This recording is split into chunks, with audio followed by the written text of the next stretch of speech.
Es un gran honor darles una cálida bienvenida a esta conferencia.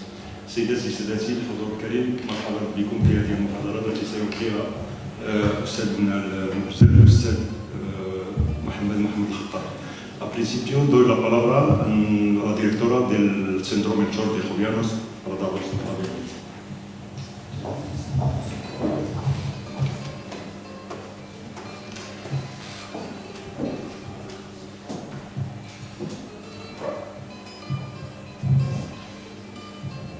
Salam alaikum, marhaba. Buenas tardes a todas y a todos. Bienvenidos a esta nueva actividad del Abril Cultural que ha organizado el Instituto Español Melchor de Jovellanos con motivo del Día del Libro, pero que hacemos extensivo a todos los días del mes, puesto que hemos estado celebrando a lo largo del mes un montón de actividades diferentes. Hoy es una tarde especial, tenemos el honor de recibir a un invitado muy importante, pero no quiero por ello dejar de recordar las otras actividades y eventos que han sucedido estos días en nuestro centro. Hemos comenzado el mes de abril con las exposiciones de pintura de amigos, compañeros y conocidos de esta ciudad, como Abdelkrim Bendatu o Tauhid El Habib, o también los paisajes de Said El Farisi. Hemos continuado con el teatro de nuestro alumnado, representando tanto en Tánger, en el certamen de teatro español, como aquí en nuestro centro el día de ayer. Hemos continuado, por tanto, de la pintura, hemos pasado al teatro y ahora pasamos a los libros.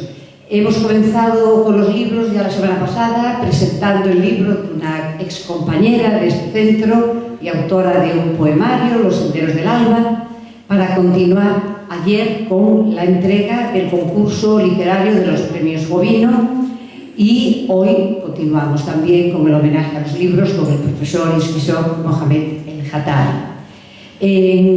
Como es un homenaje constante a los libros y a la literatura, el de este mes, y a la cultura en general, no podíamos tener mejor broche mañana que el concurso de cultura en árabe organizado por el Departamento de Árabe de nuestro centro.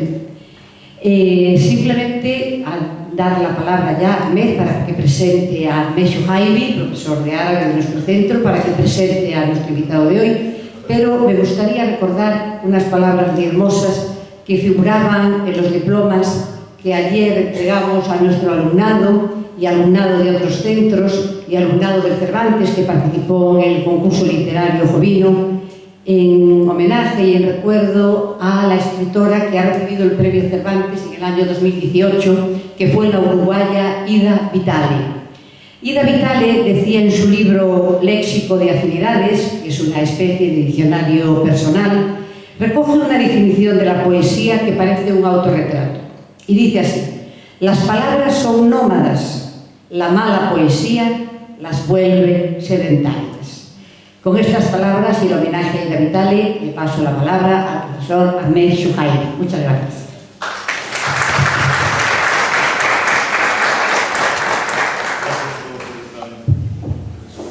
Bueno, voy a proceder a leer un poco del currículum vitae del distinguido profesor doctor Mohamed Khattabi, y amigo del centro y padre de tres de nuestros queridos alumnos, que una de ellas está aquí presenta con nosotros. Don Mohamed ya tiene un cariño muy especial a este centro por dos razones. Primero, porque ella cree verdaderamente que este centro da muchísima importancia a la tolerancia, la paz, el encuentro de culturas, y también un elemento que es afectado psíquico de que también sus hijos han estudiado aquí. Mohamed Khattabi es licenciado de Letras en la Universidad de Ain Shams del Cairo, Egipto, de 1979. Es doctorado en Filología Árabe de la Universidad Autónoma de Madrid en 1987. Es diplomado de Estudios Superiores, especialista en Gerencia Logística por la institución universitaria Escuela de Logística del Ejército Nacional, que depende del Ministerio de Defensa y Educación Nacional, Colombia 2008. Su carrera profesional podemos resumirla en lo siguiente: Es experto en la Oficina de Arabización en el Mundo Árabe, organización que forma parte de la UNESCO, que es la Organización Árabe para la Educación, Cultura y Ciencia, de la Liga Árabe, miembro del gabinete del Ministerio de la Información y jefe del servicio de ediciones del mismo ministerio, agregado en prensa y consejero ministro político y cultural en las embajadas del Reino de Marruecos en España, Libia, México y Perú. Es cónsul general del Reino de Marruecos en Las Palmas de Gran Canarias y en Madrid y decano del cuerpo consular acreditado en el archipiélago canario.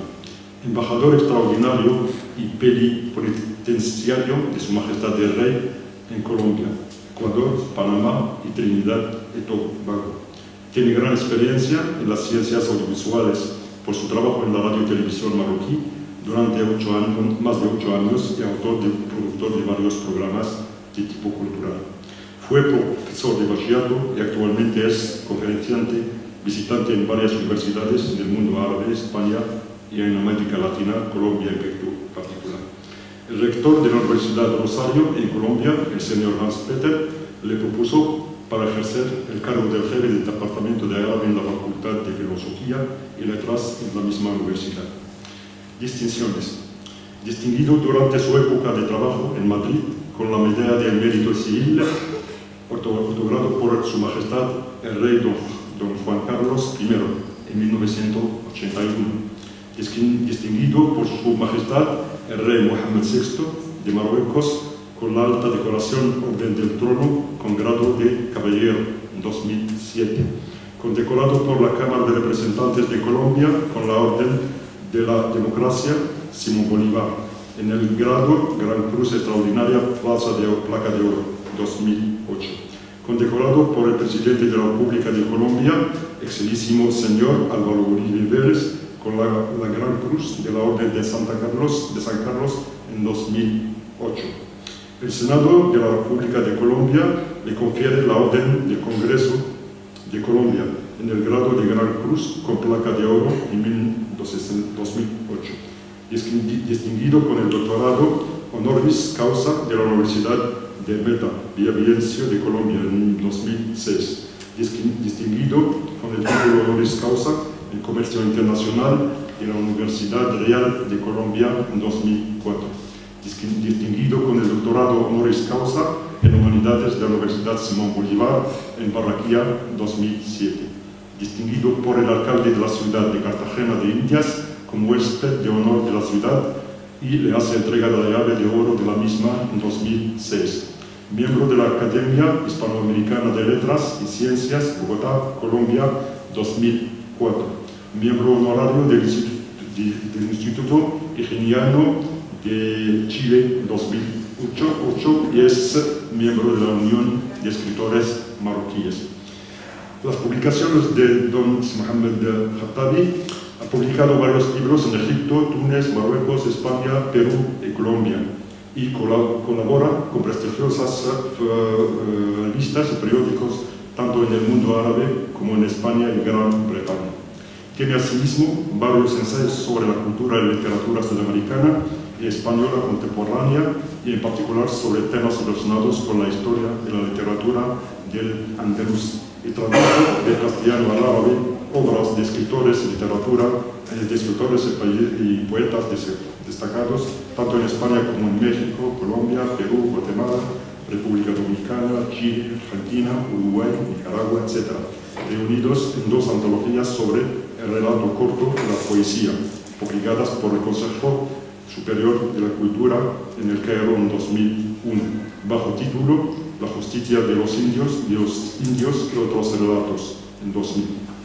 Y también La piedra del sol y otros poemas en 2001, y es autor también de otros 2 grandes tomos bajo título Memoria del fuego y tatuaje, literatura y creatividad en América Latina en la actualidad, Rabat 2005. También el libro América Latina, la cara y la máscara, pasado y presente de Nuevo Mundo en Rabat 2005 y finalmente Adiós al tiempo pasado en Túnez 1979. Es coautor con el doctor Horacio Gómez, presidente de la Academia Hispanoamericana de Letras y Ciencias, dio un libro titulado Marruecos y Colombia, la magia, el esplendor de los 5 sentidos. Si Mohamed ha participado en varios congresos, por ejemplo, ha participado en varias manifestaciones culturales y congresos internacionales en Marruecos, Egipto, Túnez, Libia, Palestina, España y en algunos países sudamericanos como Colombia, Ecuador, Panamá, México y Perú. Pronunció conferencias en varios idiomas, en árabe, en español, en múltiples países árabes, en España, América Latina. Muchas de esas conferencias aparecen en varias páginas web. Los idiomas que habla Mohamed domina el árabe, el español, el francés, el amazigheño y es a su vez el traductor experimentado de estos idiomas y tiene buenos conocimientos del inglés y italiano. Como ves que estamos delante de una persona muy importante dado a lo que acabáis de antes de ceder la palabra a Mohamed, me gustaría en breve palabras presentar un poco de lo que va de la conferencia. A esta conferencia no se la puede encontrar una introducción mejor que la que escribió vuestro amigo y ha fallecido el señor Moussel, que era exministro de Comunicación. En la presentación de vuestro libro titulado Memorias del sueño y el tatuaje. En aquella ocasión el difunto señor Moussel dijo lo siguiente: la pasión de Mohamed el-Khattabi por la literatura latinoamericana se remonta a muchísimos años atrás, causada por su entorno, dado que el lugar de su nacimiento es un hábitat donde se desarrolla el patrimonio común entre Marruecos e España. Fue también el entorno en el que creció y aún interactúa con la cultura española. Por otra parte, sigue el difunto diciendo, por otra parte, hemos de considerar que, en virtud de su carrera, vivió como diplomático en varios lugares de habla español, entre otros Madrid, Canarias, México, Perú, etc., sintiendo así la necesidad de involucrar al lector marroquí, en especial árabe en general, en el placer de conocer la literatura latinoamericana a través de sus libros, ensayos y traducciones. Aquí se termina la palabra del difunto señor Moussel. Si me permites, don Mohamed, voy a leer lo mismo, esta recapitulación en árabe para que la gente que pueda ver de vuestro libro, que es este. El difunto señor dijo: ويرجع شغفه بهذا الحقل. يتكلم عن السي محمد في مقدمة كتابه ذاكرة الحلم والوشم. يقول: ويرجع شغفه بهذا الحقل الأدبي إلى سنين عديدة، وذلك بحكم بيئته، فإن مسقط رأسه مؤل لتراث مشترك بين المغاربة والإسبان، والمحيط الذي نشأ فيه متفاعل مع الثقافة الإسبانية. ثم إنه عاش بحكم مهنته كدبلوماسي في مدريد وكنارياس، وبينهما في المكسيك والبيرو، ثم في كولومبيا والإكوادور وبنما وترينيداد وتوباغو. أحس بضرورة إشراك جمهور القراء بمتعة الاطلاع على أدب أمريكا اللاتينية من خلال مقالات متفرقة كان ينشرها في الجرائد والمجلات. أعتذر محمد على هذه الإطلاع وأعطيكم الكلمة ومرحبا بكم مرة أخرى.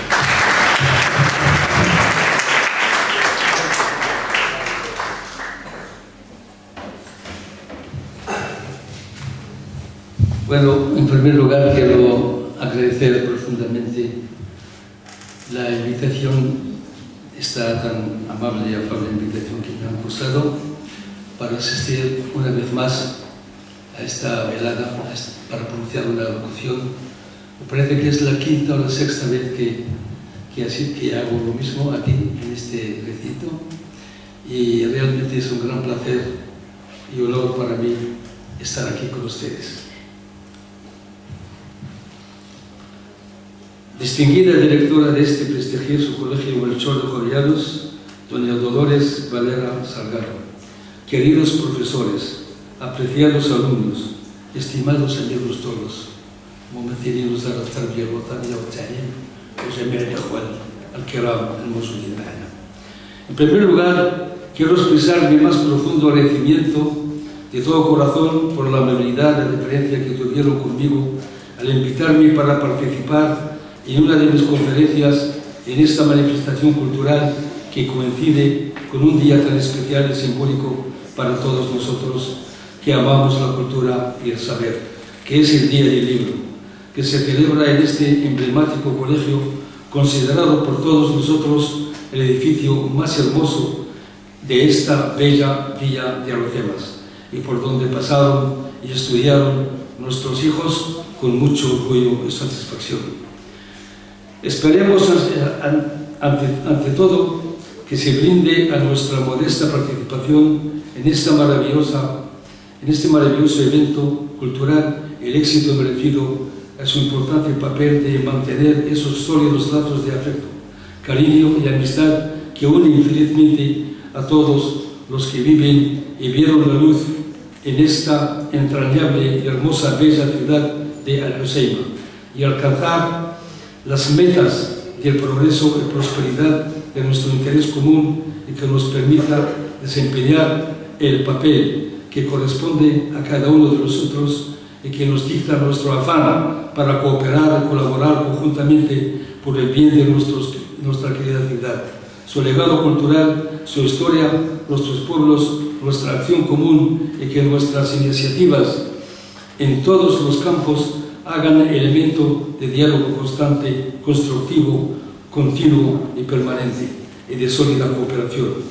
Todo el mundo sabe y es consciente de que este prestigioso colegio es un espacio de enseñanza, educación y divulgación de la cultura y es al mismo tiempo, sin lugar a duda, un foco de intercambio de conocimiento y experiencias para fraternizar y consolidar aún más los lazos de amistad y hermandad que nos unen felizmente desde los tiempos más remotos.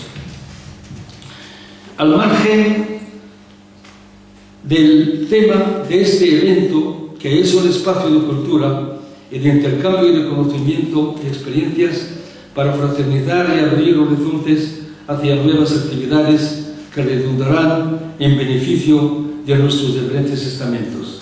Al reconstruirnos desde nosotros mismos, la historia y las raíces forman parte integrante del multiculturalismo que existe actualmente en nuestra sociedad y desde ese ámbito del pensamiento diverso que quisiera enmarcar esta charla sobre algunos aspectos de la influencia de la civilización arábigo-amazigh, islámica y española en América Latina a través de la península ibérica. Porque, según mi entender, no hay lugar ni espacio en nuestra historia común como la convivencia plural que hubo en el Andalus, donde convivieron tres grandes tradiciones monoteístas, el judaísmo, el cristianismo y el islam, con toda armonía y tolerancia.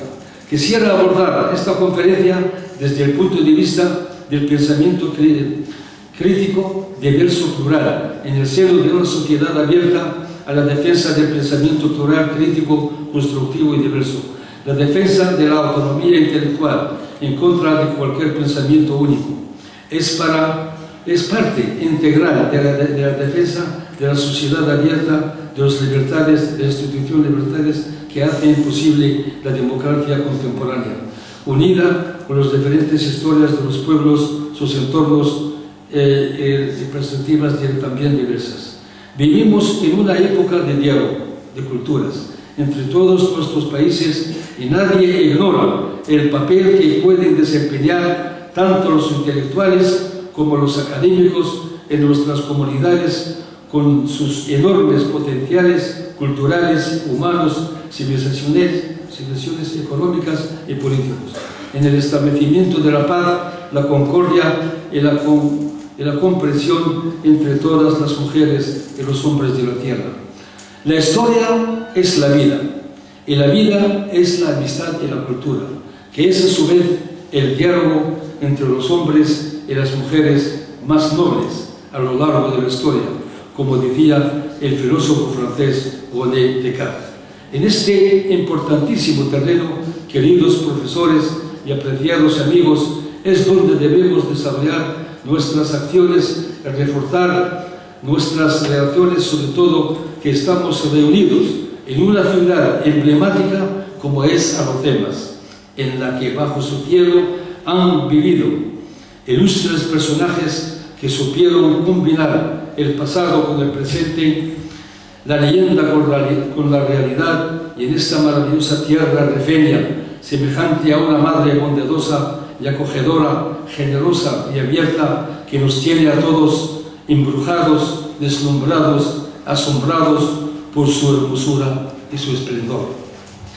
El prestigioso investigador geofísico alemán Alfred Wegener asegura que el continente africano estaba unido al continente americano. Lo explica la correspondencia entre las costas atlánticas y africanas, sudamericanas, y las semejanzas entre los sistemas montañosos de ambos lados del Atlántico, y la distribución de algunos seres vivos, amén de otros factores, lo cual significa que en realidad, tanto en nuestro entorno como entre nosotros mismos, somos del mismo origen. África. La palabra África significa en latín sin frío, y esto se debe a su alto índice de insolación anual. A, como ustedes saben, significa no, como una persona anormal, y sin, y Frica significa frío, es decir, el continente cálido o la tierra donde no hace frío, no solo con respecto a su fecunda tierra, sino con su respecto al calor humano y el fervor de su gente. En lo que se refiere al continente americano, cabe preguntarse de nuevo, ¿quién fue el primer descubridor, entre comillas, de América Latina? ¿Fueron los vikingos, los fenicios, fueron los pueblos negros de África, o existen otros pueblos que la historia no nos dejó mención? Más aún, es evidente la similitud entre las pirámides de Memphis y los teocallis mexicanos, Amun-Ra de los egipcios en el Luxor y el Inti de los incas en los mismos santuarios del dios Sol, así como la asombrosa similitud entre el egipcio Tutankamón y el peruano señor Disipán.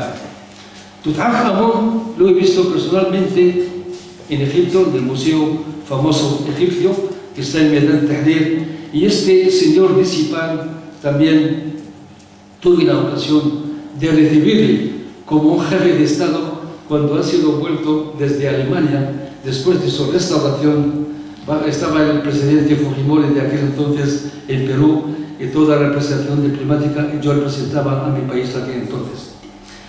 El famoso geógrafo marroquí Sharif Idrisi, que lleva su nombre el aeropuerto de nuestra bella ciudad de Al-Husayma, en su obra Nuzhat al-Mushtaq fi Ijtiyab al-Afaq, narra la historia de unos aventureros, unos jóvenes del siglo XI que salen de las costas atlánticas de Marruecos y se aventuran en el mar de las tinieblas, Bahr al-Dhulumat. ¿Hasta dónde llegaron? Es una incógnita más que se plantea en este tema. El aventurero noruego Thor Heyerdahl, quien salió en los años 70 de la ciudad marroquí Safi, hacia las costas de América Latina sobre una frágil embarcación de papiro, على مركب بسيط مصنوع من ورق البرد, para demostrar al mundo que hubo contactos entre los dos continentes, amén de otros semejantes intentos con el mismo fin. En el siglo VIII, queridos amigos todos, en la península ibérica surgió una cultura muy refinada, y para ser justos ante la historia habría que llamarla cultura arábigo-amazigh, musulmana y hispana. Este floreciente y próspera cultura, que tuvo su auge y esplendor desde la llegada de los árabes y amazigh a la península ibérica en 711, conducidos por Tariq ibn Ziyad. De ahí el nombre de Gibraltar, Jabal Tariq, que lleva su nombre hasta hoy en día.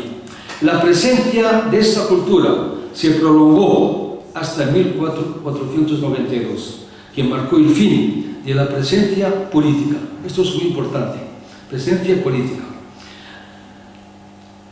musulmana en la península ibérica, que se extendió prácticamente después hasta 1614. O sea, el rey Abu Abdurrahman Sahir سلم مفاتيح مدينة غرناطة للملك فرناندو وزوجته la reina católica en 1492. Pero la presencia árabe, morisca, musulmana, se prolongó hasta 1614, cuando han sido expulsados los últimos moriscos de la península ibérica por el rey Felipe III. Durante este periodo, la cultura hispano-musulmana, según mi entender, es fruto de la convivencia, de la fusión de una cultura elaborada por ambos pueblos. Según el historiador López Agudín, el desarrollo de la instrucción fue grande y hubo épocas de gran desarrollo, educación, literatura de Al-Ándalus. Es rica tanto en el sentido cuantitativo como cualitativo, y es sabido como Córdoba fue conocida como la Atenas del islamismo. Ustedes saben que Córdoba alcanzó un auge muy grande en la cultura, por eso la llamo como Atenas del islamismo. Y me acuerdo de algunos versos que dicen lo mismo, los voy a citar en árabe y luego en español. Dicen lo siguiente: بأربع فاقت الأمصار قرطبة بأربع فاقت الأمصار قرطبة قنطرة الوادي وجامعها هاتان ثنتان والزهراء ثالثة والعلم أعظم شيء وهو رابعها. إذن con cuatro cosas superó Córdoba las demás urbes: su gran puente de Alcántara y su gran mezquita. Estas son dos. Medina Zahara es la tercera y la sabiduría es la cuarta y la más importante.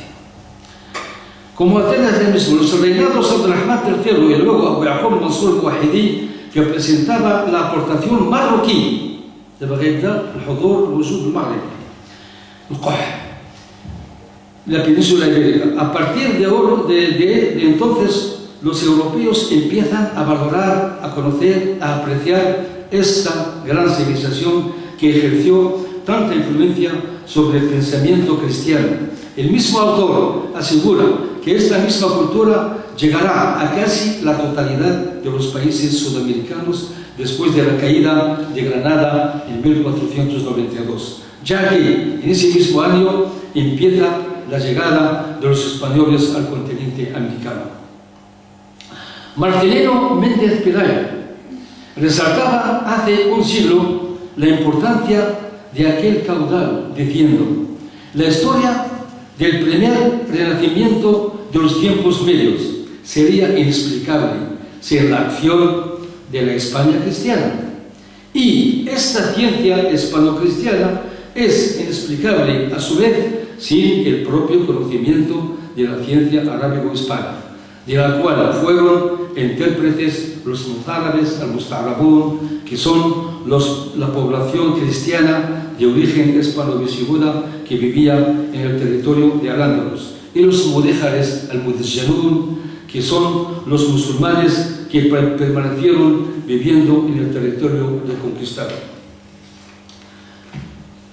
Más aún de la palabra de este gran escritor que es Marcelino Méndez Pelayo, me acuerdo de otro dicho por Joaquín Costa. Joaquín Costa, el gran filósofo intelectual español, se preguntaba desde hace un siglo: ¿cómo es posible que dos pueblos hermanados por la historia y por la geografía se dan de espaldas unos a otros? Y dice también: los marroquíes fueron nuestros profesores, les debemos respeto. Fueron nuestros amigos, les debemos amor y cariño. fueron nuestras víctimas, les debemos recuperación cumplida. Henri Terrasse, un gran intelectual francés también, describe esta fusión de culturas empleando en uno de sus comentarios la expresión de, abro comillas, un vestido islámico para el alma hispánica, incluyendo América Latina. En aquel entonces no había ningún telón de acero y el pensamiento aristotélico penetró con facilidad en el viejo continente. De ahí la importancia de la cultura hispano-árabe, amazigh, musulmana para España y luego para el continente americano. La aportación marroquí a esta gran civilización surge a partir del siglo XI, a través de dos grandes dinastías, que son los almorávides, almorabitún, y los almohades, almohidún, cuya capital fue la emblemática ciudad de Marrakech, que goza hoy en día de una fama mundial. Los almorávides, con su líder espiritual, Nazir Yosef ibn Tashfin, fundaron una gran dinastía marroquí por todo el norte de África y el Sahara y tierras Senegal, el Sahara marroquí y las tierras de Senegal. En la actualidad, y en el año 1886 derrotaron a Alfonso VI en la famosa batalla de Zalaca. Ustedes saben que los almorávides vencieron en la gran batalla de Zalaca, pero los almohades vencieron también en la famosa batalla de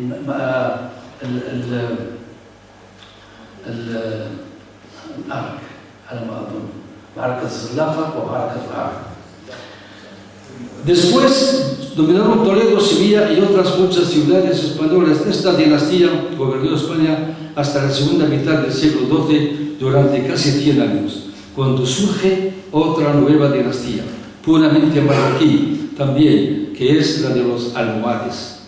El movimiento almohade fue fundado por el bereber Mohammed ibn Tumart, nacido en el norte de África en el Anti-Atlas en 1080.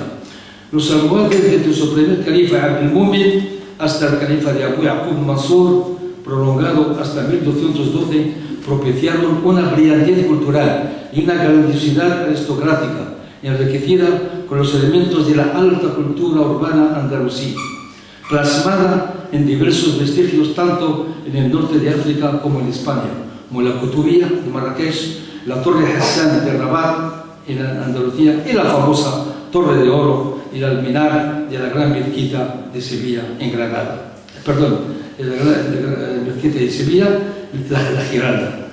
Bueno, se llamó la Giralda por un geraldío que se movía por el viento, y por eso se llama la Giralda, como ustedes saben.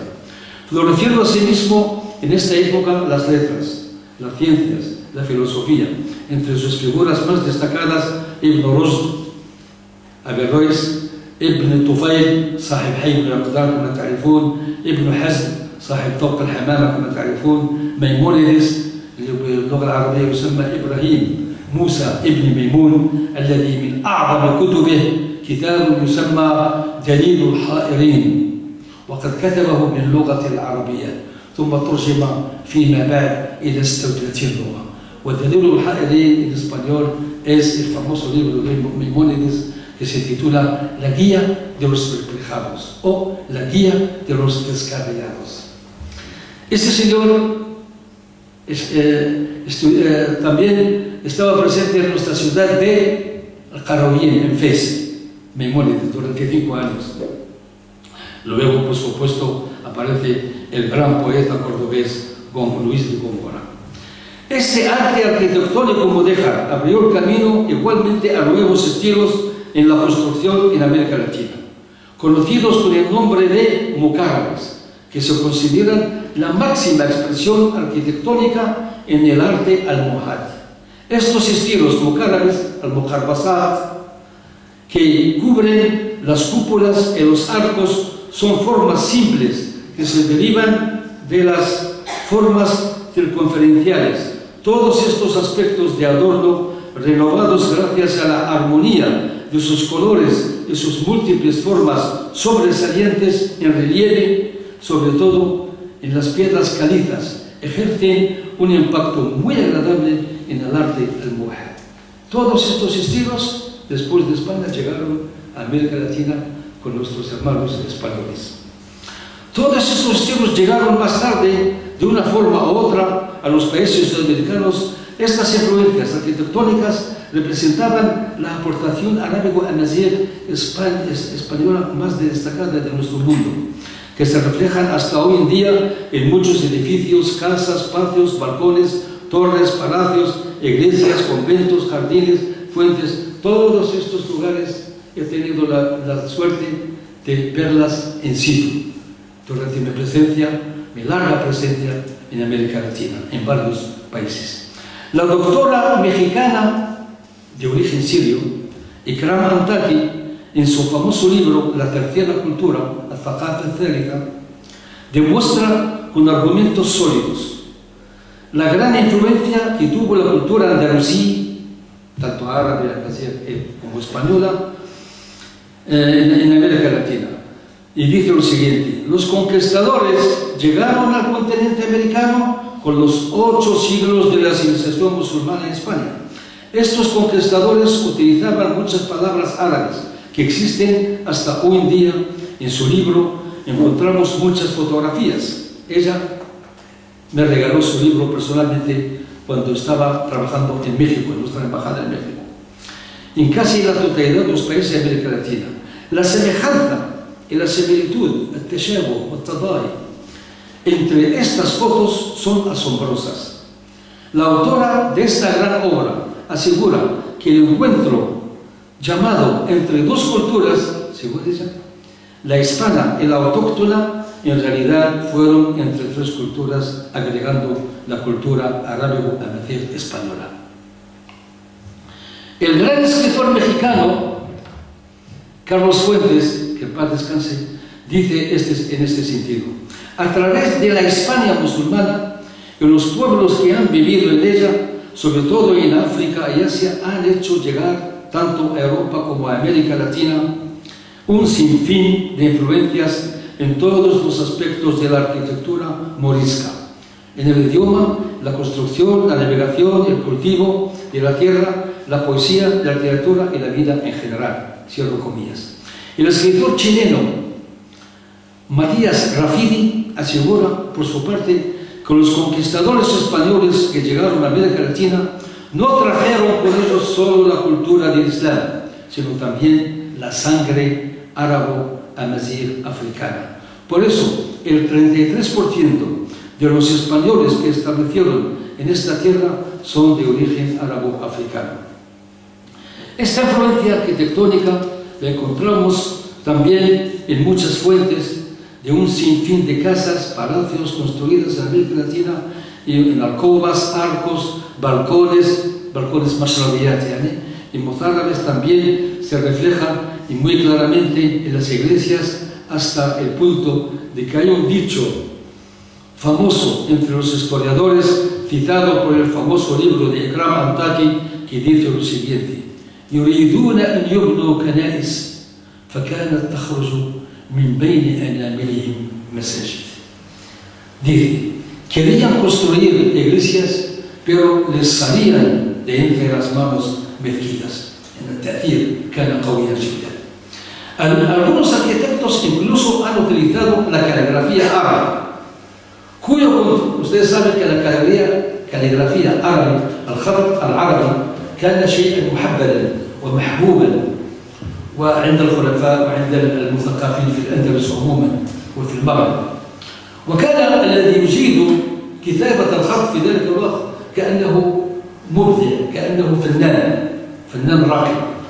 فأتذكر أن أحد الشعراء كان يقول: تعلم قوام الخط يا ذا التأدب ولازم له التعليم في كل مكتب، فإن كنت ذا مال فخطك زينة وإن كنت محتاجا فأجمل مكسب. بمعنى كان يربح كثير. Entonces, incluso utilizaron caligrafía árabe cuyo contenido son en general versos, proverbios, suras coránicas, etc. El rey español Felipe III decretó en 1614 una ley para expulsar a los últimos musulmanes que quedaron en España, llamados moriscos. Esto ocurrió 122 años de la caída de Granada. Es algo sumamente importante lo que estamos diciendo. Como hemos dicho antes, la caída en 1492 y vemos que en 1614 se expulsan los últimos moriscos. Entre ellos había cristianos también y había también hebreos judíos también. Y después del surgimiento del Nuevo Mundo, lo que significa que España estaba todavía bajo una gran influencia musulmana en todos los aspectos de la vida, las costumbres, tradiciones, arquitectura, nombres de la artesanía, industria, inventos, dominio marítimo, militar, agrícola, miles de nombres eran hasta entonces árabo-africanos, que todavía se utilizan hasta hoy en día en América Latina. Por eso, entre los aspectos más destacados de esta influencia se manifiesta a sí mismo en el idioma, como ustedes saben muy bien. Y como ejemplo, encontramos en el mismo diario del Cristóbal Colón muchas palabras de árabes y algunas bereberes, no solo las palabras relacionadas con el mundo del mar y la navegación, sino nombres corrientes y normales. Así encontramos en un párrafo que se compone de solo 4 líneas, cuya fecha es del 13 de octubre de 1492, lo siguiente: Jacobo Cristóbal Colón. Y por la mañana se acercaron a nosotros por medio de almadias. Cristóbal Colón استعمل هذه الكلمة في ذلك الوقت البعيد. المادياس. ما هي المادياس؟ المادياس هي المعدية التي تنقلك من عدوى إلى آخر، عدوى الأندلس، عدوى الرباط والسلام إلى آخره. المادياس المعدية، الفلك الصغير أو الكانوة الصغيرة التي تنقلك من مكان إلى آخر في البحر. Almadia, pequeña canoa en árabe, llevaban con ellos arroyos, el clan del colo, llevaban con ellos arroyos de algodón, otra palabra árabe, y portaban con sus manos azagayas. Aquí aparece una palabra de origen amazigh berber. Tazghaif. A lo mejor ha desaparecido en la actualidad, pero todavía existe en los libros y en los azagayas, de la palabra azagaya, que significa una lanza o una flecha, según el investigador holandés Dozy, es una palabra de origen bereber. Es lo que utilizaban hasta hace poco en España los famosos serenos. En España había serenos, llevan la punta de esta punja, esta se llama azagaya. Entonces es una palabra bereber, como ustedes saben. Aquí está marido de nuestra directora, que es un gran historiador, que sabe esto de sobra. Al final trajeron con ellos algunos papagayos, al-babagá, al-ta'iru alladhi yuhaki kalam al-insan, de la palabra árabe babagá. Y así en solo un párrafo, faqra, wajiza, muqtada, encontramos 4 palabras de origen árabe. Esta elevada proporción nos da una idea de la profunda influencia de la lengua árabe en el idioma español. En aquel entonces, hasta el mismo apodo de Colón, Colón, hasta el mismo apodo de Colón, que es almirante, que significa en árabe el príncipe del mar, Amir al-Bahr. هكذا كان لقبه. Y esto lo confirma el gran poeta renovador nicaragüense Rubén Darío en su famoso poema sobre Colón, el almirante Cristóbal Colón, traducido por mí al árabe hace algunos años y está incluido en uno de mis libros publicados en Egipto.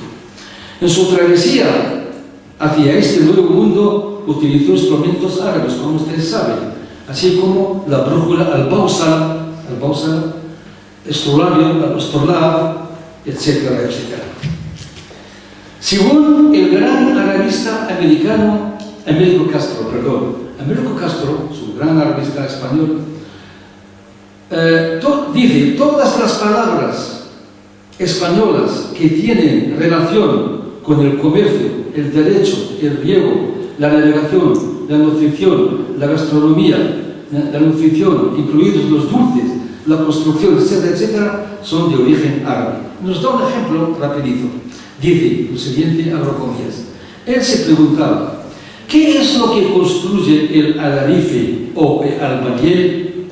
الألاريفي العريف اللي هو المهندس، ولهذا بجوار النهضة هناك جنة العريف، خيمة عريفي، جنة العريف، la agenda, el paraíso del arquitecto. Y albañil es البناي en árabe. Construye, contesta él, Amílcar Castro, alcázar, alcoba, azotea, que se riega. ¿Con qué se riega la tierra? Con acequia, aljibe, الساقية، الخيبة اللي هو الجب الذي ما زلنا في الريف نسميه الجب، ولكن ينبغي أن نعلم أن الجب هو أحد مفردات سينونيموس للبئر باللغة العربية، ولكنه يسمى الجب هو الذي يكون الأقرب إلى المنزل. عندما يكون قريبا من المنزل يسمى بالجب، وعندما يكون بعيدا يسمى البئر ويجمع به الآبار كما تعلمون. إذن acequia, aljibe, alberca. Alberca es una palabra que se utiliza hoy en día en México, en casi totalidad de países americanos, con el nombre de la piscina. Lo que nosotros llamamos aquí en España piscina, ahí llaman alberca. Y alberca, como ustedes saben, es una palabra muy famosa en la historia. Lo sabe muy bien mi estimado amigo Abdelkrim Siddiq. Ya man ra'a alberca al-hasna ra'yataha والآن سادي إذا لاحت مغانيها بحسبها أنها بفضل رتبتها تعد واحدة والبحر ثانية ما بال دجلة كالغيرة تنافسها في الحسن ثورا وأطوارا تباهيها. Bien, entonces, ¿qué comemos después? Dice Amílcar Castro, azúcar, aceitunas, aceite, arroz, naranja, limón, alcachofas, espinacas, acelgas, alubias, altramoces, etc. ¿Con qué pesamos estos productos? بماذا نزن هذه المنتوجات؟ نزنها pesamos con el mud, el kilo, de كل أسماء عربية قديمة, etc. ¿Y qué comemos de postre?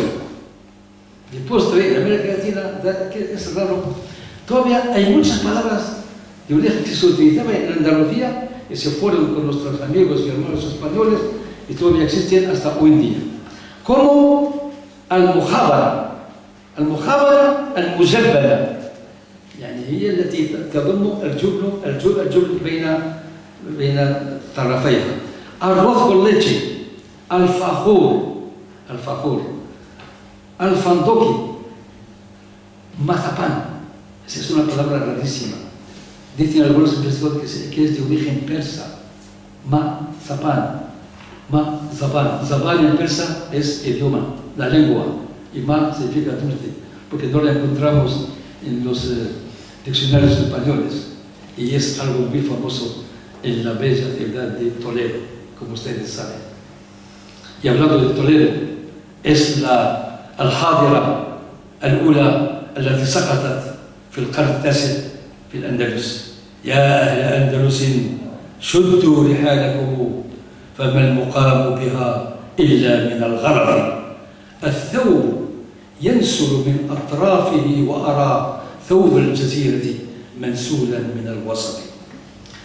Y para dar una vuelta por el campo montamos un alazán, Al-Hisan. Nuestra directora parece que sabe árabe, nos ha saludado muy amablemente con palabras árabes, suya, pero poco a poco se aprende uno. Alazán, Zaino, y hablando esto no me lo voy a perder, hablando de Alazán y de Zaino y de estos caballos. Una vez, cuando estuve trabajando en Lima como encargado de negocios de nuestra embajada, vino un señor catedrático, don Antonio Rapero, con un libro grande así, era manuscrito, y me ha dicho, este libro, ver el título que lleva, Caballo peruano de paso. Caballo de paso, los famosos caballos españoles, ¿no? Y de mucho ha hablado nuestro gran poeta Lorca. Entonces, y diga abajo, de origen berberisco marroquí. Un libro así grande, con colores, con un papel muy valioso, un libro que ha sido regalado a todos los jefes de Estado en aquel entonces, y a los reyes, y me ha pedido escribir una introducción, digamos, al mismo libro, y se le ha escrito con mucho gusto, y ahora está, bueno, tengo uno en mi casa, su majestad Juan Carlos tiene también otra copia, otro ejemplar, y Hassan II, que en paz descanse, también tiene otro. Digo, montamos en un alazán, un zaino, un caballo moro, y luego nos convertimos en buenos jinetes e alfereces. عندما نتجول على صاوة هذا الحصان الجميل. Jinete, un gran jinete. Esta palabra ya sabemos lo que significa en el idioma español, pero viene del nombre de la tribu Zanata. Zanatiyin eran muy famosos de Urucubilcay, en montar a los caballos, y por eso esta palabra se utiliza para, digamos, explicar a uno que es un gran jinete que sabe montar a caballo. Y alférez, que me enteró. El investigador libanés Carlos Chantarini, esto es muy curioso hablar también, asegura que en el norte de México vive una tribu marroquí. Cuando visitó la zona, llegó a hablar con ellos un dialecto árabe. Le informaron que son de origen originarios de Sijilmesa, pero pasaron a América Latina a través de España, siempre a través de la península ibérica. En el sur, en escondidas, por supuesto, porque estaba prohibido. Ahora lo vamos a ver por qué. Mexicanos les llaman a estos señores كيف كانوا يسمونه؟ أنا كتبت عنه بحثا مطولا ونشرته في عدة مجلات وجرائد عالمية. Los mexicanos los llamaban mutachines. ¿Y qué son los mutachines? Mutachines, esta palabra, según Dosi, significa el que lleva un velo. Efectivamente, todos llevaban la cara tapada como los tuaregs. Los llamaban también mauri, o sea, mauro o moro. O sea, y mutachín, mutawajjih. لا يلبس الوجه أو القناع. mutachín, mutawajjih. وهي كلمة está también en el idioma español y italiano también. Bueno, Luisa Álvarez de Toledo es una gran señora que yo conocí cuando estaba ostentando el cargo de consejero cultural en nuestra embajada en Madrid. Esta duquesa de Medina Sidonia, en su gran libro África versus América. Debemos confesar y decir que este libro, su publicación estaba prohibida en España. Hasta el año 2000. No se ha publicado hasta el año 2000. Asegura que en América Latina hay muchos apellidos y palabras de origen andalusí, africano, marroquí, como Torres, Requena, Zapata, Medina, Cárdenas, Vargas, Albornoz, Jaramillo, Arcila, Gaitán, etc. Y lugares como Mallorca, Carica, Cádiz, Morocco. Dice también que en playas sudamericanas, antes del viaje de Colón, asimismo indica que en algunas regiones de América Latina hay algunos nombres de ríos y ciudades marroquíes, como Sale, Fe, y que el imperio almorávid, según esta señora, se extendió hasta las tierras que hoy en día forman parte de Brasil o Guayana o Venezuela. Esta gran influencia, y eso es lo que llama la atención, ha sido reconocida por la UNESCO, y que ha propiciado estudios sobre la huella árabe en América Latina. Por su parte, uno de los escritores de Al-Mahjar, miembro de Osman Andalucía, Círculo Andalusí, Nader Zeytoun, un gran intelectual de origen libanés, escribe con convicción lo siguiente: es la nación árabe la que ha edificado una de las más brillantes civilizaciones en España, en Portugal. Los que están ligados, los hijos de América, por fuertes lazos de sangre, la lengua y la cultura. La voz de la sangre susurraba en nuestros oídos como en los suyos. Ha visto cada uno en el rostro del otro por sus propios rasgos. Escuchamos más de 5.000 palabras árabes enraizadas en sus diccionarios, y en sus lenguas identificamos el canto árabe en el fado portugués y brasileño, y la musicalidad de Zelier en el tango argentino, y hemos escuchado la voz de la historia que que nos decía que somos parientes de los árabes, bereberes, andalusíes, cuyos nombres y trajes ha falsificado la Inquisición, pero que no han podido falsificar sus sangres y su memoria histórica. Así vieron a sus hijos en esta tierra de migración ese vínculo que unió los parientes lejanos. En el año 1668, Ilyas al-Mawsili al-Kaldani, el primer viajero árabe al Nuevo Mundo. Y yo, por casualidad, encontré su manuscrito en la Universidad de San Marcos, que es una de las universidades más antiguas de América Latina, en Lima, en Perú. Por casualidad, me reunió con el señor decano y encontré este manuscrito. Primer viajero árabe al Nuevo Mundo. Salió de Bagdad para visitar Jerusalén, luego viajó a Italia, España, Francia, etcétera, etcétera. Y desde la ciudad de Cádiz, España, partió hacia el Nuevo Mundo, pasando por las Islas Canarias. Desde Canarias llegó directamente a la bella, emblemática ciudad de Cartagena de Indias. Después de 55 días en el Atlántico, este turbulento mar que los árabes denominaron Mar de las Tinieblas, Bahr al-Dhulumat. Da la casualidad que la primera tierra que pisó en este nuevo mundo fue Colombia, donde yo fui embajador. Y luego emprendió su gran hazaña en casi la totalidad de los países latinoamericanos. Yo pronuncié una conferencia sobre este tema y estaba presente el presidente de Colombia, don Álvaro Pérez, en aquel entonces. Álvaro Vélez, perdón. Y se alegró muchísimo y me envió una carta de agradecimiento, porque ahí decimos que la primera tierra que pisó cuando vino desde Canarias es Cartagena, la bella, la hermosa ciudad de Cartagena de Indias. Bueno, este señor viajó por Chile, Ecuador, México, etc. Deambuló así mismo por América Central, especialmente en México, cual se llamaba México. Él llamaba México Inqui Dunia. Después descubrimos que Inqui Dunia es una palabra turca, que significa el nuevo mundo. Inqui significa nuevo y Dunia es Dunia, el mundo. Bien, esa palabra turca que significa el nuevo mundo fue en Perú en 1668 donde empieza a escribir la primera parte de esta gran hazaña. Al-Mawsili no dejó ninguna parte de América Latina sin escribir con una exactitud increíble. Su estilo literario es claro, nítido, sin utilizar retórica lingüística. Pero dice el padre Abdul Rabbah que a pesar de ello, lo que narra en su libro realmente nos llama muchísimo la atención del lector, por lo todos tan curiosos, desconocidos, y cuenta también por los acontecimientos que narra de los españoles a su llegada a América Latina, la evangelización, la piratería, así como la extraordinaria descripción que hace de todas las localidades, ciudades y lugares que visitó, el gran continente.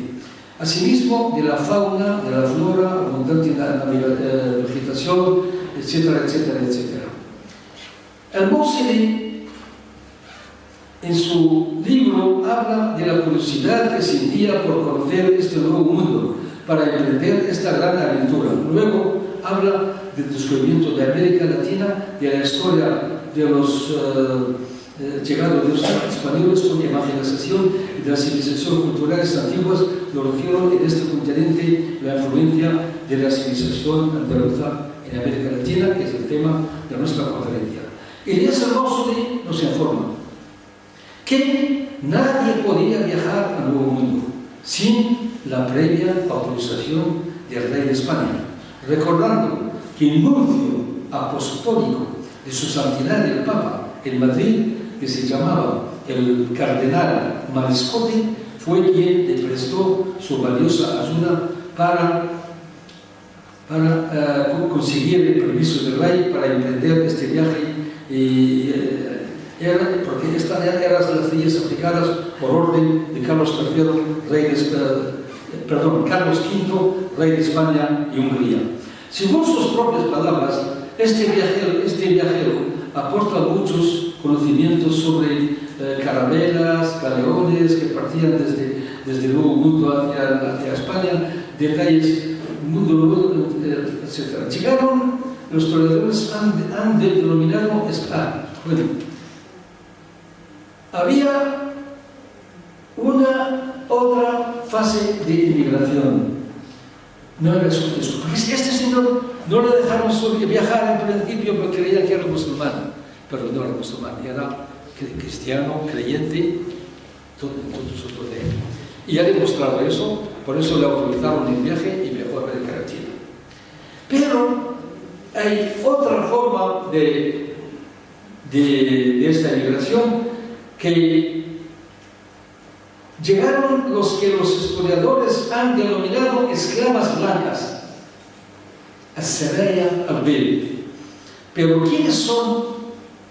Nada menos que las mujeres moriscas que traían con ellos los conquistadores españoles como amas de casa para desempeñar las tareas domésticas a lo largo del tiempo. Estas esclavas blancas se convertían en madres de hijos de estos conquistadores.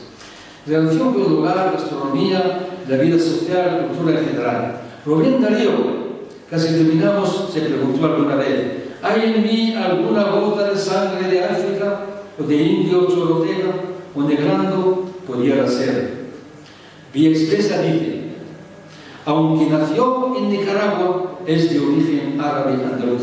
Su padre y toda la familia nacieron en el pleno corazón de Alpujarra, Oanes, provincia de Almería. Asimismo, Rubén Darío visitó la ciudad de Tánger en 1902 y nos dejó sus valiosas impresiones de esta visita en el poemario titulado Tierras Solares, Art Shumus. Rubén Darío, indiano o moro, escribe en su visita a la mezquita de Córdoba que al entrar, son sus palabras, al entrar dan deseos de cambiar los zapatos por un par de babuchas y murmurar que solo Dios es grande. Por otra parte, la identificación de los modernistas con el árabe no es relativa del modernismo, sino que es un fenómeno que venimos leyendo en varios autores. Benito Pérez Galdós nació en Canarias, pero lo llevaron muy pequeño a Madrid. Por ejemplo, en sus famosos episodios nacionales, en uno de sus Aita Teltawi, de una novela muy famosa, Aita Teltawi, Aita en árabe es llamada, porque él describe las atrocidades de la guerra de los españoles en Tetuán. Y antes de la entrada a Tetuán se veía la ciudad blanca, y él la describe como una paloma blanca que se va a tiñer después de sangre. Quizás por eso, gracias a este señor, a este gran escritor español, la ciudad de Tetuán se llama hoy día la paloma blanca. Entonces digo lo siguiente: otra cosa les digo, para que se pongan en cierto a entender las guerras africanas, y es que el moro y el español son más hermanos de lo que parecen. Quiten un poco de religión, quiten otro poco de lengua, el parentesco, el aire de familia saltan a los ojos. ¿Qué es el moro? Más que un español maoritano. ¿Y cuántos españoles vemos que son moros con disfraz de cristiano? No hay cosa más fácil que venir acá a un moro, aprender el habla con poco tiempo y hacerse pasar por un español neto. Para terminar y concluir, nos recordamos aquí unos versos muy famosos del gran poeta andaluz Manuel Machado, dedicados a un gran intelectual español que es Miguel de Unamuno. Le dice: yo soy como las gentes que a mi tierra he venido, soy de la raza mora, vieja amiga del sol, que todo lo ganaron y todo lo perdieron. Tengo el alma del árbol del árabe español. Muchas gracias.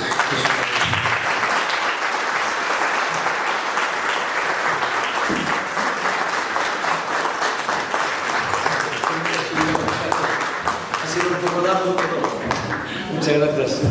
Doy el nombre del departamento de árabe, el nombre del equipo directivo, profesorado y profesor de la Universidad de Triana.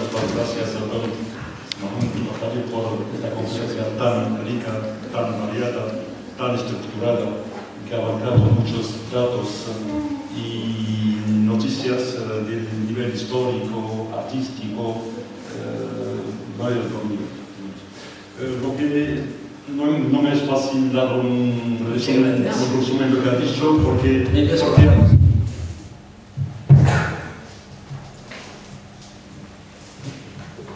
Sí, para hacer llegar su tierra. digo que no se puede dar un resumen muy breve a esta conferencia, por lo tanto que abarca de noticias y de todo. Pero puedo decir que la influencia árabo-musulmana nazir española en la civilización de América Latina no fue limitada en el nivel de lenguaje, sino se ha extendido a otros niveles como arqueología, arquitectura, arte, música, ciencias, gastronomía y otras cosas. Este es el resumen que puedo pretender esa conferencia. فرحب باسمي شخصيا وباسم شعبة اللغة العربية والمعهد الإسباني وللإخوة الخبيانوس وباسم الطاقم الإداري والأساتذة والأستاذات في هذا المعهد أقدم شكري الحار وامتناني لأستاذنا الجليل السي محمد الخطابي على قبوله دعوتنا التي لم يرفضها أبدا منذ 20 سنة وأنا أعرفه، لم يسبب رفض لأن طلبا في شعبة اللغة العربية، ونحن ممتنين له بهذا القبول والحضور. قلت المحاضرة التي ألقاها السي محمد هي محاضرة غنية جدا متنوعة واعتمدت على مجموعة من الدلائل والوثائق التاريخية وأسماء المؤرخين وأسماء الرحالة وقصائد شعرية، الأمر الذي أعطى إمتاعا كبيرا جدا، إمتاعا ومؤانسة في نفس الوقت وأشكر له ذلك. الآن نفتح بابا للمناقشة إن كانت هناك بعض الأسئلة أو بعض التدخلات abrimos un turno de preguntas y intervenciones para que pueda decir. Y las preguntas pueden ser en español como en árabe. الأسئلة يمكن أن تكون باللغة العربية وباللغة الإسبانية أيضا، والسي محمد هنا يتفضل. Assalamu alaikum. Buenas tardes a todos. En primer lugar, muchísimas gracias a mi profesor, hermano y amigo Sir Mohamed Khatami. Digo eso porque cuando tengo un problema en la lengua árabe, ahí está él en el Facebook para darme todo lo que necesito. Muchísimas gracias por eso. Quiero añadir una palabra porque usted ha dicho jinete, en inglés night.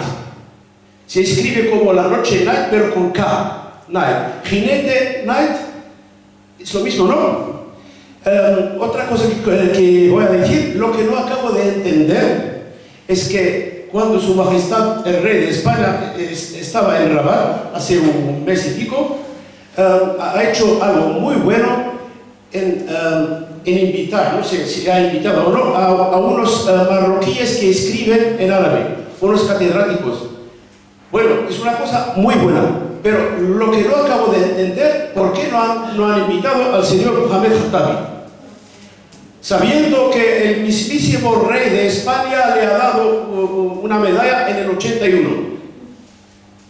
Es todo lo que quiero decir y gracias. Bueno, pues muchísimas gracias, estimado amigo, señor Siddiq Abdelkrim, gran intelectual también de esta vía Huseima, gran poeta, es un gran colaborador con nosotros en Facebook y fuera de Facebook, por supuesto. Y para contestarle sobre lo de Su Majestad el Rey, es que en aquel entonces yo estaba de viaje para el Medio Oriente bastante lejos, quizás por eso me han llamado, porque estaba de visita con mi querida esposa Nabila. Hemos sido invitados por el Estado de Bahrein en Manama, sí, para pronunciar una conferencia precisamente sobre Al-Ándalus, pero en idioma árabe, por supuesto. باللغة العربية. Y a visitar a tu hermano, que es embajador allí. Visité a mi hermano, pero no he sido invitado por mi hermano. Para decir la verdad, he sido invitado por la señora ministra de Cultura, que se llama الأستاذة الشيخة مي الشيخ إبراهيم. Es وزير الثقافة. Es la ministra de Cultura, nos ha invitado y entonces hemos pronunciado, y da la casualidad من حسن الحظ أن المنامة كانت عاصمة الثقافة العربية في ذلك الإبان، فكان جميع الوزراء وزراء الثقافة العرب حاضرين، وقد حضروا هذه المحاضرة التي ألقيتها عن الأندلس باللغة العربية. فأنا أشكر شكرا جزيلا مشاعرك الراقية والرقيقة، وكذلك أشكر محبتك العميقة التي تند عن محفل أصيل وعن جدر طيب أنت تبرهن عليه في كل ما تكتبه وتنشره وتجده حولنا. شكرا لك. Y te prometo un poema esa mismísima noche. Muchas gracias. Eso sería maravilloso. Bueno, quizás, estimados amigos, es la sexta o la quinta vez que asisto a una conferencia aquí, en este gran colegio, que admiro muchísimo, porque todos mis hijos pasaron por aquí, estudiaron aquí, ahora cada uno ejerce su trabajo, pero gracias a la generosidad de educación que le han otorgado a España, y por eso yo agradezco profundamente de nuevo a nuestra querida, estimada y apreciada directora por esta invitación realmente que nos ha tocado los timbres del corazón. Muchas gracias.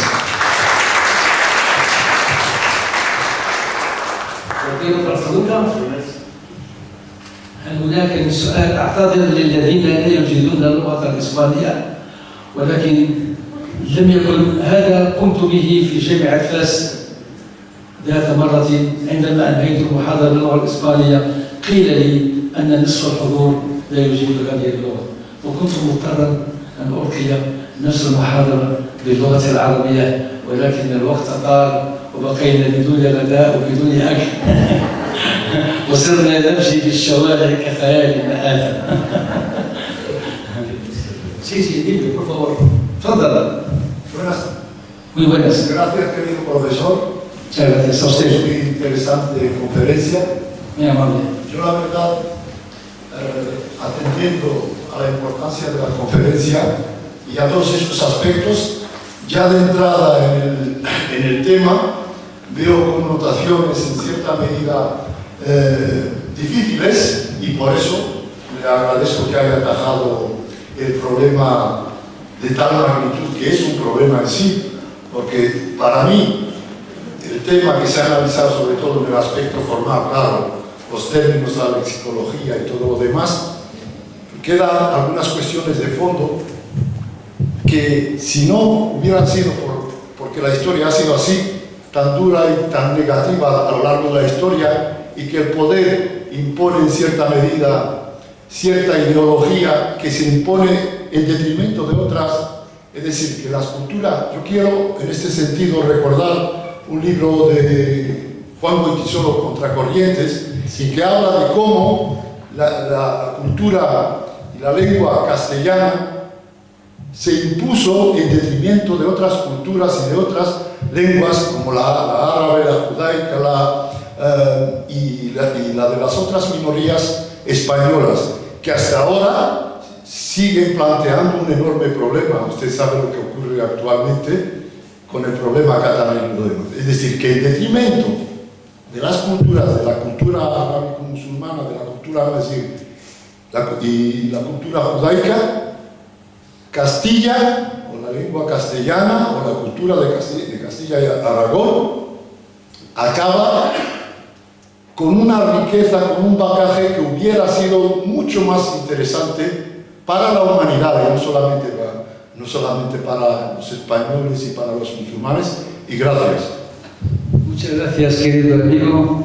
Hablando de nuestro difunto, que en paz descanse, Juan Goytisolo, con quien he mantenido una relación, una amistad muy profunda, porque siempre nos veíamos en Madrid en muchas manifestaciones culturales, y da la casualidad para la historia, fui yo quien me encargó, un embajador en España, para hablar con el gobernador de la ciudad de Marrakech para ayudarle en buscar una casa cuando llegó por primera vez a Marrakech a instalarse en esa emblemática ciudad del sur de Marruecos. Y volviendo a su tema tan importante que has tocado, también he traducido algunos trabajos de Juan Pontesolo en el idioma árabe, y precisamente exactamente lo que has dicho ha sido traducido por mí y publicado en muchas revistas, tanto en Londres como en el Cairo y también en Marruecos. Él incluso decía una palabra muy difícil. Decía lo siguiente, que para ser sensatos con nosotros mismos, dejé la palabra a sus amigos y hermanos españoles.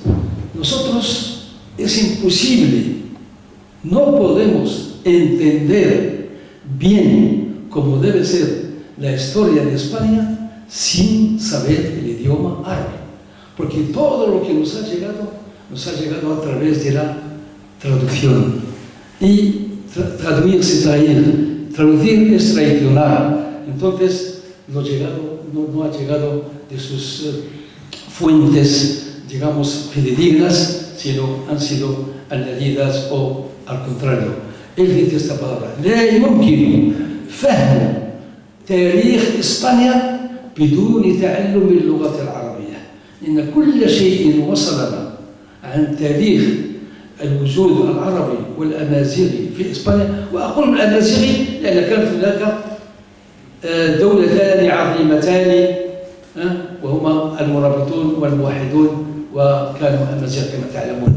فإذا كل ما وصلنا مترجمة، والترجمة لا يمكن أن تنقل لك الأشياء من مظانها ومن مراجعها ومن أصولها حقيقية كما قيلت وكما كتبت، فكان بعيدا في حكمه كما تفضل مشكورا الأخ الكريم الذي أشكره بدوري على مداخلته.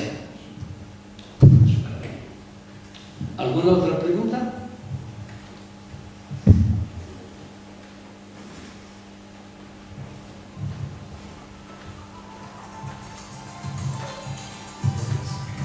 Tengo una pequeña pregunta, mi querido profesor. Es una pequeña pregunta y al mismo tiempo es muy grande. Si existió la misma influencia de la cultura árabe, amazigh, musulmana, española en Portugal y en Brasil. Si el profesor nos puede aclarar un poquito el tema.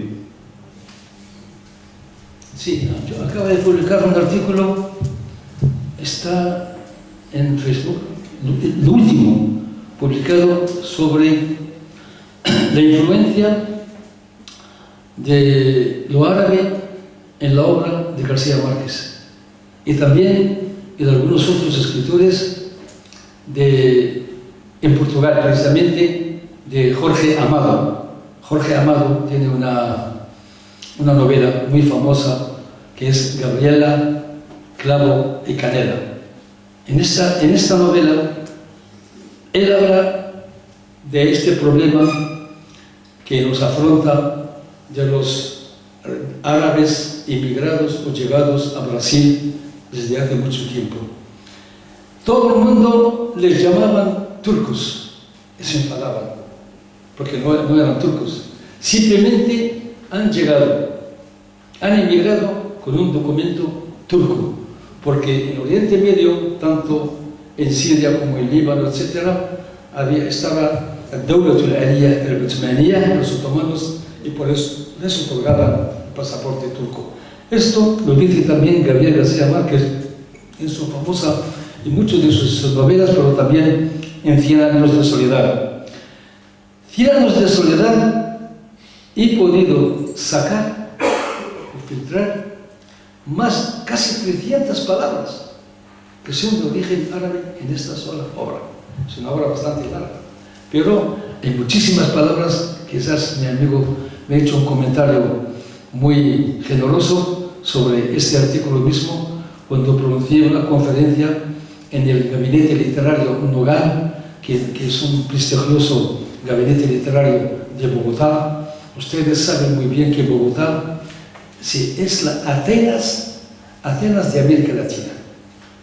Eso tiene un interés muy importante de la cultura y es una continuidad de España en América Latina, porque era una capital de virrey, una capital del rey español en América Latina, como fue también México y también Lima.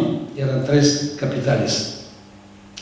Y en este caso estaba presente el hijo de García Márquez en aquel entonces. García Márquez no había muerto todavía, porque esto fue en el año 2006, 2007 me parece, ¿verdad? Y entonces pues él tuvo la amabilidad de agradecer esta iniciativa, porque jamás había pensado que su gran obra literaria estaba repleta de palabras de origen árabe por casualidad. Muchas gracias, querido amigo. Muy amable. Bueno, para terminar, tengo una pregunta. Que sea la última. Estamos aquí para eso. Se va a elaborar en árabe y puede usted traducirla en castellano, pues sabes mejor que yo.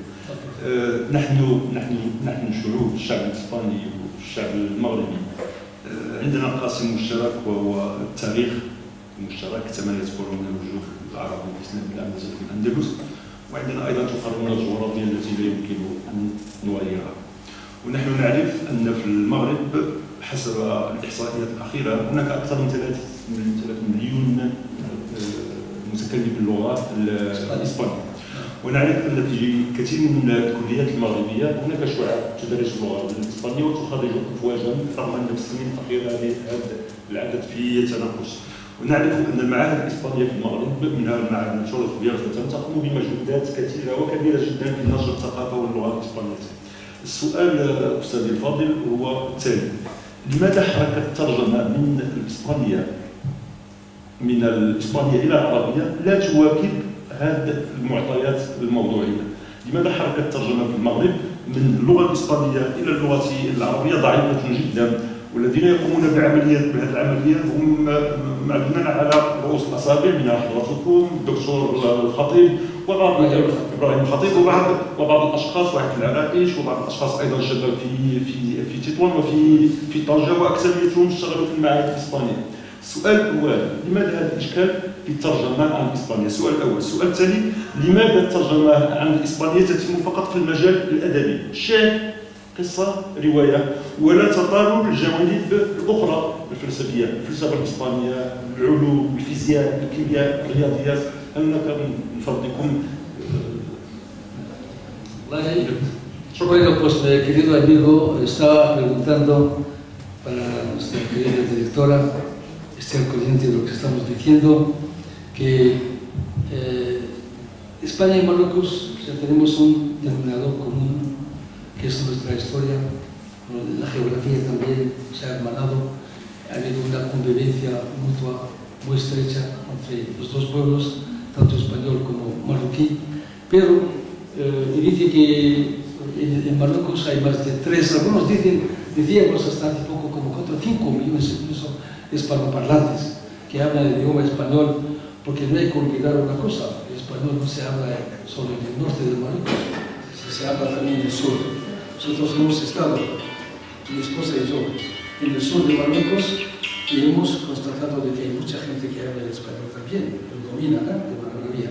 Por ejemplo, una ciudad que es Sidi Ifni, que conserva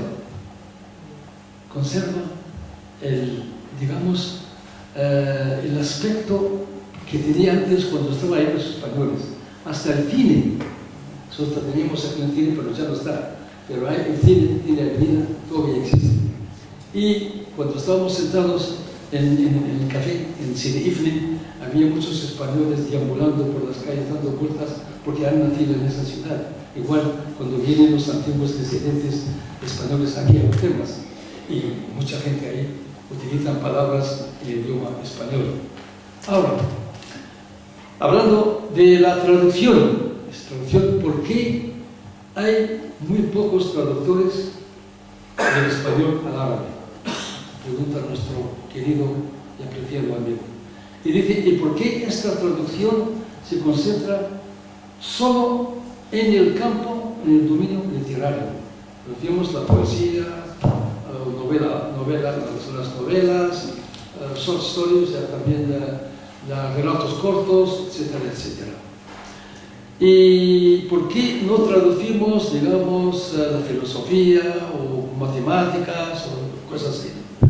Pues la verdad es que para contestar esta pregunta es muy difícil, porque traducir, primero, es un acto de una creación literaria. Uno cuando traduce es como está escribiendo de nuevo esa obra literaria o ese poema. Traducir es penetrar en el alma de ese escritor, de ese poeta, de ese creador.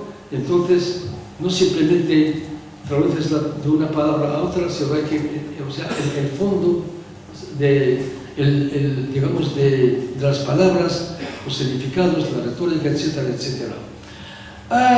Hay una cosa que te va a alegrar, pero eso pasó a la historia.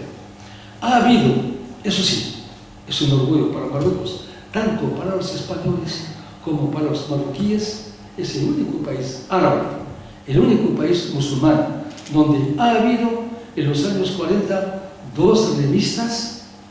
Una se publicaba en La Racha, bajo la directora Trina Mercader, gran poetisa, gran escritora española, que en paz descanse, y la otra se publicaba en Tetuán. Una se llama Al-Mu'tamid, en La Racha, y Kitama en Tetuán. Esta revista, en aquel entonces, estamos hablando de los años 40, 45, 46, 47, salía a la venta la mitad en árabe y la mitad en español, y es algo grandioso, realmente. Y ahí, en esa revista, escribían algunos de mis amigos, que en paz descansen, como Mohammed Sabah, el gran escritor, como Mohammed Al-Arab Al-Khattabi, que es un señor originario de Rif también, pero ha nacido en Tetuán, Rahimahullah, que en paz descanse, era un gran intelectual. También escribía, había uno que se llama Timsanani también, y después vino Mohammed Shakor, y vino otros intelectuales. Entonces, el problema, lo digo en serio, francamente, es que no les ayuda nadie. Cuando uno traduce, ¿cómo va a publicar esa obra? ¿Sabes? Ese es el problema. Aquí, afortunadamente, el Estado marroquí hoy en día está dando más importancia al idioma español. Es una cosa que nosotros lamentamos muchísimo. Menos mal que no ha pasado lo que pasó en Filipinas, porque aquí el español todavía se conserva en nuestras mentes, en nuestros corazones, en nuestras vidas. Estamos llenos de la cultura española en todos los campos. No solo en los temas, pero también en Nador, en Chaui, en Tetuán, en la ciudad Artila, Azayla Sera o Maina Akbar.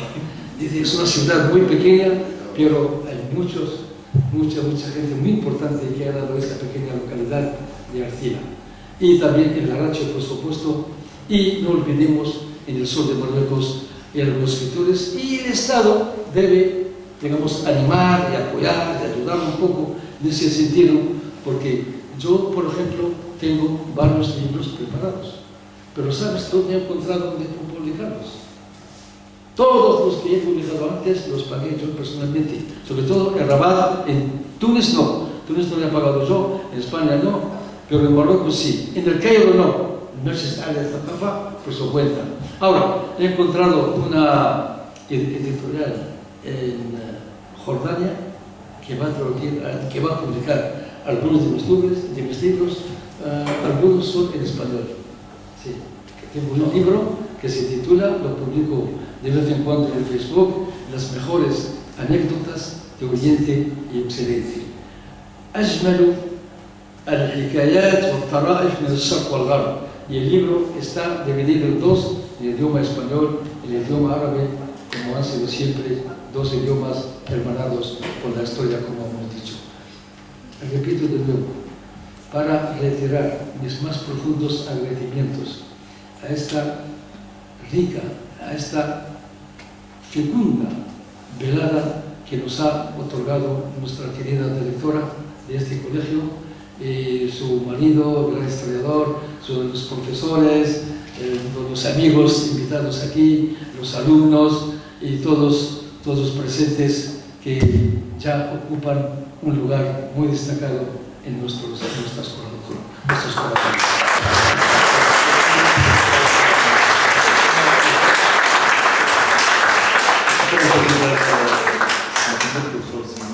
Muchísimas gracias. Paso llamo a la directora para el ciclo.